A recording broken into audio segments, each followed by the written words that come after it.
buhay sa gulay. Itong buhay sa gulay I would call this a very, very important initiative by the Department of Agrarian Reform in partnership now with BuCor, TESDA, and the Department of Agriculture. Sana we encourage and support the Department of Agrarian Reform to do it much more in other metro areas. And the DA will always be there to support you. Alam niyo nung nasabi na yata ni Glenn one time, wala pang pandemya.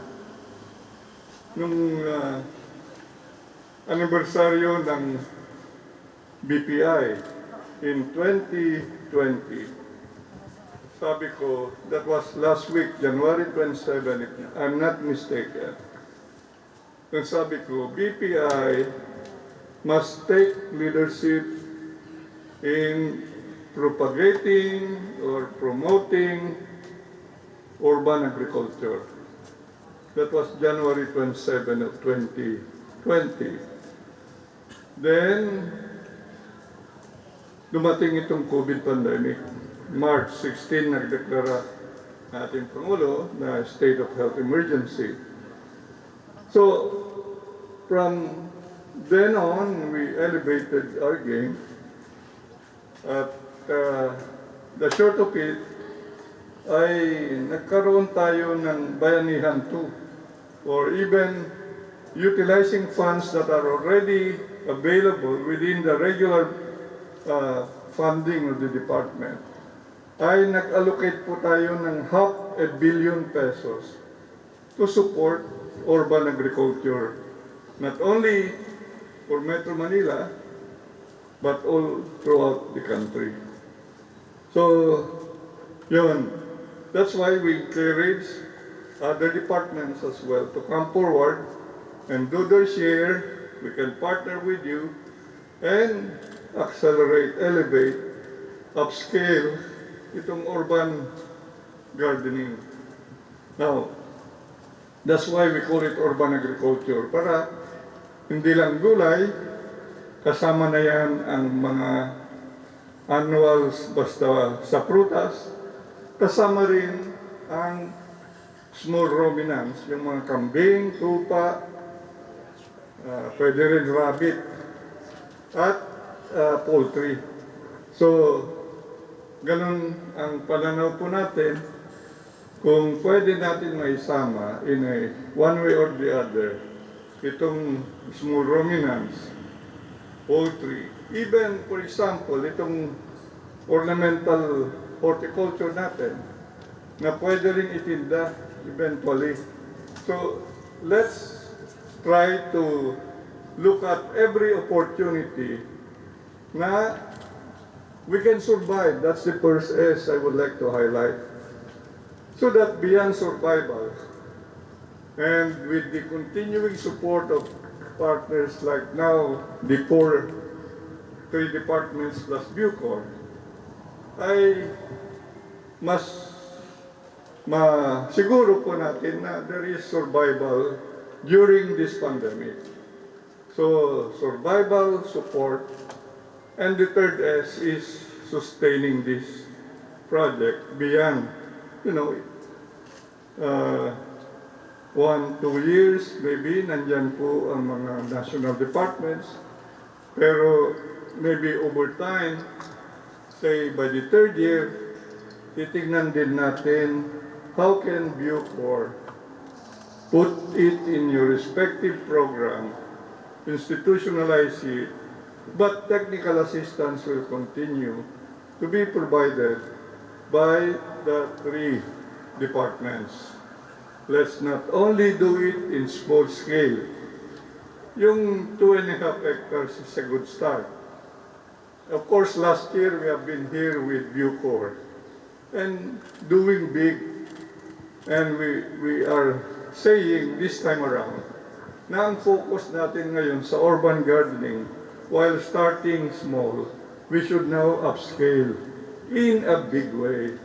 yung mga nakatiwangwang ng lupaan dito sa BuCor ay eventually ay i-open up ninyo sa urban agriculture. And in this within the 2 years, let's see to it, Glenn, na yung minimum mechanization requirement ng BuCor ay ibibigay ng Department of Agriculture. We will have to tap yung Calabarzon to, one after the other, give the farm machineries that can be utilized by BuCor so that yun nga, sustainability is the game. Oh, hindi ko pa pala nabati si Mr. Cruz.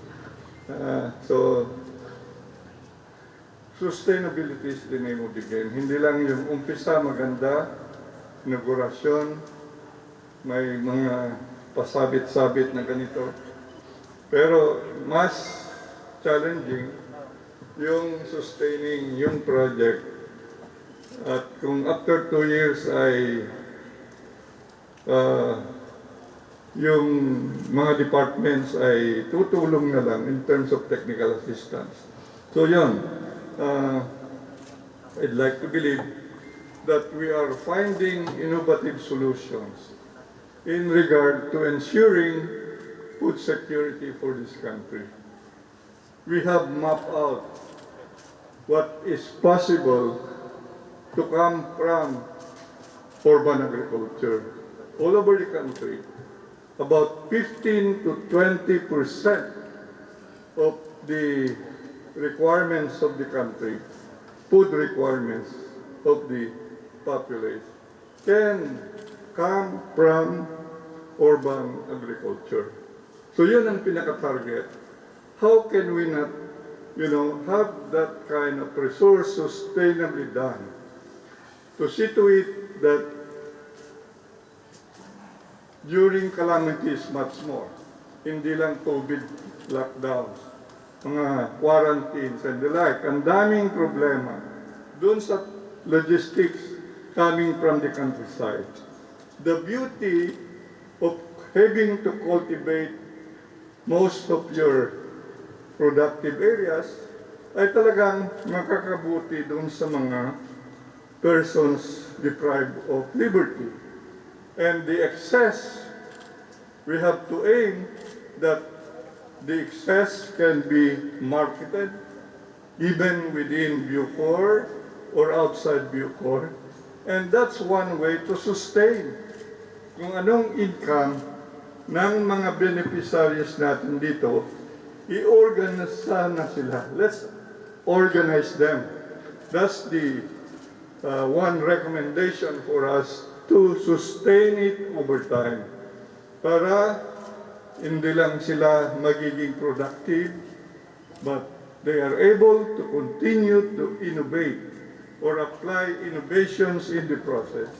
And towards not only being self-sufficient, but the extra produce can be marketed. So there is income generation that can sustain the projects through time. So, nandyan lang po ang kagawaran ng pagsasaka. As I've said, 2 to 3 years will be a good exposure. Bibigay namin ng supplies na kailangan.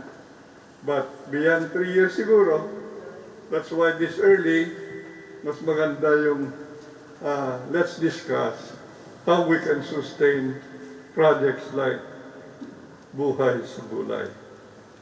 I would again congratulate the Department of Agrarian Reform, TESDA, and BuCor for really seeing the light in terms of ensuring the food requirements of the metropolis.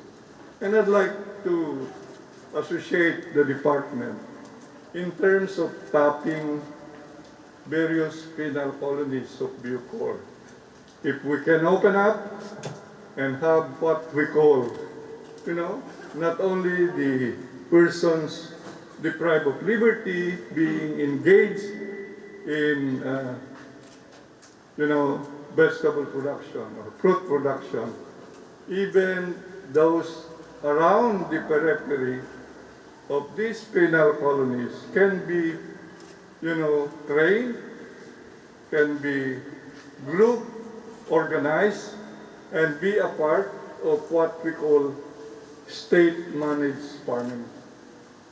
State-managed farming is like what you have within your colony, but bring in as partners farmers around that colony and will be collectivized, given all the necessary trainings. Para sa ganon, this is a contractual arrangement. They will not be there forever. But it is such a very important engagement because you are teaching them. You are giving them the opportunity to learn as they do farming, vegetable farming. Vegetable farming is one of the most very high income enterprise among all the commodity industries. So, nandyan po ang kagawaran ng pagsasaka na always advancing whatever is necessary, whatever innovations are there to make it possible that we can survive, we can revive our economy, we can recover, and put in a new growth path agriculture under the new normal. Marami pong salamat.